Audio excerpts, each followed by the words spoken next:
Hello everyone, my name is Aditya Tiwari. क्या आपको पता है रियल स्टेट लोगों को बहुत भाता है।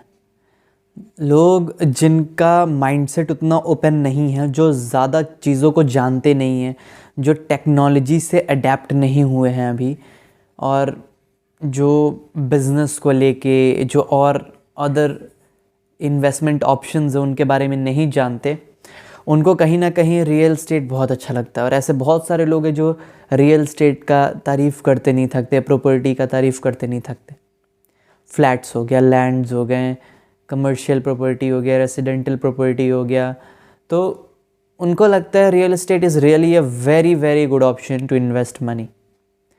बट इस चीज़ पर आज थोड़ा डिटेल में बात करते हैं और समझते हैं कि क्या रियल एस्टेट में बुरी चीज़ें हैं, क्या वो चीज़ें हैं जिनको आपको ध्यान में रखना बहुत ज़रूरी है before investing your hard earned money.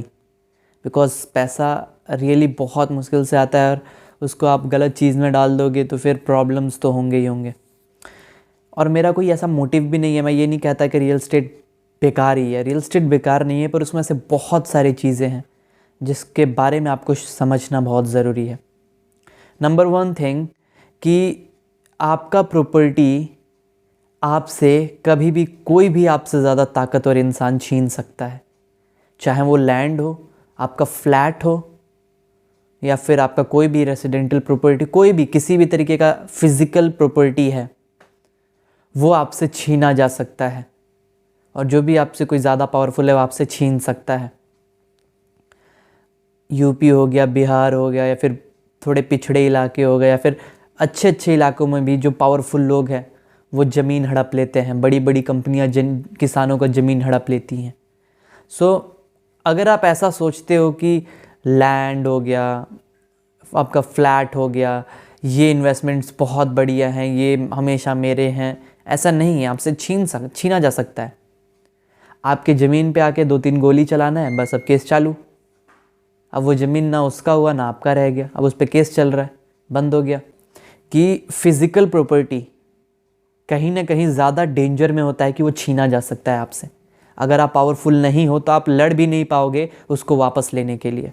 ये एक पहला लिमिटेशन है रियल एस्टेट का। नाउ सेकेंड पॉइंट इज़ कि you can lose your property in wars, in civil war, और इन एनी दंगा, कुछ भी ऐसा सिचुएशन जहाँ पे गवर्नमेंट पे बहुत सारा प्रेशर है, जहाँ पे लोग भाग रहे हैं, लोग एक जगह से दूसरे जगह जा रहे हैं, उसका प्रॉपर्टी छूट जाएगा। एग्ज़ाम्पल लेते हैं, इंडिया पाकिस्तान जब बना, जब पूरा पूरा पूरा भारत इंडिया और पाकिस्तान में डिवाइड हुआ, हिंदुस्तान और पाकिस्तान में डिवाइड हुआ, तो बहुत सारे हिंदूज़ जो पाकिस्तान में थे उनको यहाँ आना पड़ा। उनकी सारी की सारी प्रॉपर्टी पाकिस्तान में रह गई, जो उनको दोबारा कभी नहीं मिला। जो पाकिस्तान में अमीर हुआ करते थे वो यहाँ आके गरीब हो गए। क्यों? क्योंकि उनका सारा संपत्ति उस ज़मीन में लगा हुआ था, उस घर में लगा हुआ था, और वो तो वहीं रह गया ना, वो वापस नहीं आया। वो लेके भी नहीं आ सकते आप, लेकिन अपने सिर पे उठा के नहीं जा सकते। सो आपका प्रॉपर्टी रिस्क पे आ जाता है वैसे सिचुएशन में। अब एक और एग्जांपल हम ले सकते हैं, जैसे यूक्रेन। अभी यूक्रेन में जो हाल हुआ है, रशिया ने यूक्रेन पे हमला कर दिया, तो उस दौरान जो यूक्रेन से भागे उनका सारा प्रॉपर्टी तो यूक्रेन में ही रह गया। अब वो दूसरे देश में जाएंगे, वहाँ जाके वो गरीब हो जाएंगे, सिंपल बात है, वो रेफ्यूजी हो जाएंगे, उनके पास कुछ नहीं बचेगा।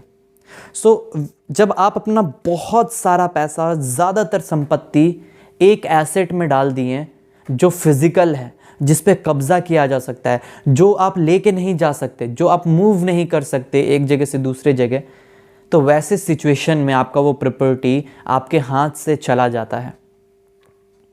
लेट्स सपोज तालिबान का एग्जांपल लो। अफ़गानिस्तान में बहुत सारे लोग अफ़गानिस्तान छोड़ के भागे। क्यों? क्योंकि तालिबान सरकार वहाँ पे आ गया। अब सरकार आया तो वो अपना प्रॉपर्टी छोड़ के भागे।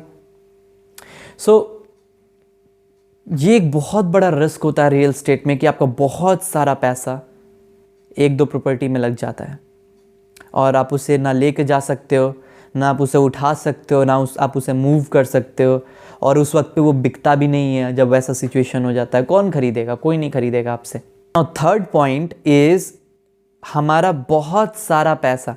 लेट्स सपोज हमारा टोटल जो वेल्थ है जो आदमी जो रियल स्टेट को पसंद करता है, जो टोटल वेल्थ है उसका, मान लो 1 करोड़ का उसका टोटल वेल्थ है, तो वो 1 करोड़ में से 80-90 लाख रुपए तो वो रियल स्टेट में ही डाल के रखता है। उसका घर बना लेगा, ज़मीन ले लेगा, तो उसका बहुत सारा पैसा 1 या 2 प्रॉपर्टी में ही लगा रहता है। गलती से भी 1 या 2 प्रॉपर्टी पे उसका कुछ भी गलत चीज़ हो गया, केस हो गया, या फिर वहाँ दंगा हो गया उस इलाके में, या उस देश में वॉर हो गया, उसे वो जगह छोड़ के जाना पड़ेगा, भागना पड़ेगा, केस लड़ने का पावर रखना पड़ेगा। उसका पूरा वेल्थ केवल उन 2 प्रॉपर्टीज़ में लगा हुआ है। ये एक बहुत बड़ा लिमिटेशन है। चौथा पॉइंट जो मेरे नज़रिए में है रियल स्टेट को लेके, कि लैंड रियली में लिमिटेड नहीं है। जहाँ तक मुझे लगता है लैंड भी अनलिमिटेड है। कैसे? दुबई में आपने देखा होगा कि उन्होंने समुद्र पे बसा दिया है लैंड, समुद्र पे लैंड बना दिया है, वहाँ लोग रह रहे हैं समुद्र के ऊपर, उन्होंने बना दिया वैसा। इट मीन्स हम समुद्र में भी रह सकते हैं आने वाले टाइम में, हमारे पास टेक्नोलॉजी रहा तो लैंड वहाँ भी जाके बस सकते हैं। समुद्र कितना बड़ा है। दूसरा, इलॉन मस्क को देख लो आप, भाई साहब तो मार्स पे बसाने को तैयार कर रहे हैं। सो मार्स भी हो सकता है आने वाले 30 या 40 साल में इंसान वहाँ पे भी चला जाए, रहने लगे वहाँ पे, कुछ लोग रहने लगे जाके। सो बात ये है कि जैसे जैसे इंसान टेक्नोलॉजी को डेवलप करेगा वैसे वैसे बहुत सारे ऑप्शंस खुलेंगे जो लैंड का वैल्यू गिरा देगा, जहाँ तक मुझे लगता है। तो ये जो बात है कि लैंड इज़ लिमिटेड, ये फॉल्स हो जाएगा। फिर लैंड अनलिमिटेड भी हो सकता है। आपको लैंड क्यों चाहिए? खेती करने के लिए। आने वाले टाइम में ऐसा बहुत सारा टेक्नोलॉजी डेवलप किया जा सकता है जिससे बिना खेती किए भी अनाज उपजाया जा सके, बिना खेती किए भी हम अपना पेट भर सके। आने वाले टाइम में ऐसा हो सकता है। सो लैंड का बहुत सारा यूज़ केस ख़त्म हो जाएगा, और लैंड हम समुद्र पे बना ही ले रहे हैं, मार्स पे जा ही रहा है इंसान। सो टेक्नोलॉजी के एडवांसमेंट के साथ लैंड का वैल्यू मेरे हिसाब से घट जाएगा। और जो पांचवा मेन पॉइंट है वो ये है कि you are going to face a lot of problem while buying and selling your property. बहुत सारा प्रॉब्लम मिलने वाला है आपको खरीदने में। बहुत सारे पेपर वर्क होता है, बहुत सारा पैसा देना पड़ता है, ब्रोकर्स बीच में होते हैं जो बहुत पैसा खाते हैं। अच्छा प्रॉपर्टी उससे पहले ढूंढो और गारंटी नहीं है कि वो प्रॉपर्टी सामने वाला बेचेगा कि नहीं बेचेगा। अब बात आता है जब बेचने का, आप बेचना चाहते हो तो बेचते वक्त कोई मिलेगा नहीं मिलेगा खरीदने वाला। एन वक्त पे जब आप बेचना चाहोगे सामने वाला आपको वो रेट देगा ही नहीं जिस रेट पे आप बेचना चाहते हो। सो रियल स्टेट में लिक्विडिटी का बहुत बड़ा इशू है, बहुत बड़ा इशू है। जब आपको बेचना है तब बिकेगा नहीं, बिकेगा भी तो आपके रेट पे नहीं बिकेगा।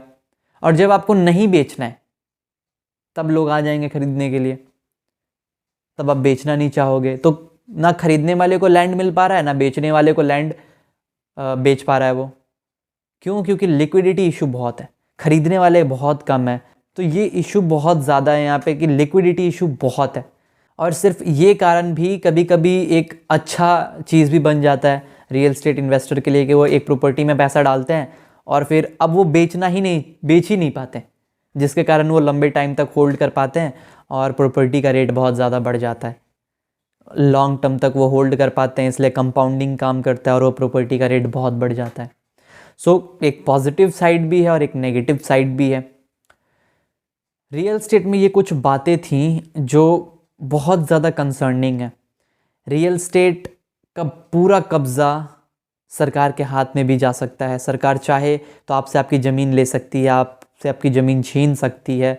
कोई बड़ी चीज़ नहीं है, जो पावरफुल है वो छीन सकता है, ईजिली आपसे छीन सकता है और आप कुछ नहीं कर पाओगे। सो ये सब चीज़ें हमें समझना पड़ेगा। हमें अपना पूरा पैसा किसी एक चीज़ में नहीं डालना चाहिए। डाइवर्सिफिकेशन थोड़ा बहुत ज़रूरी है।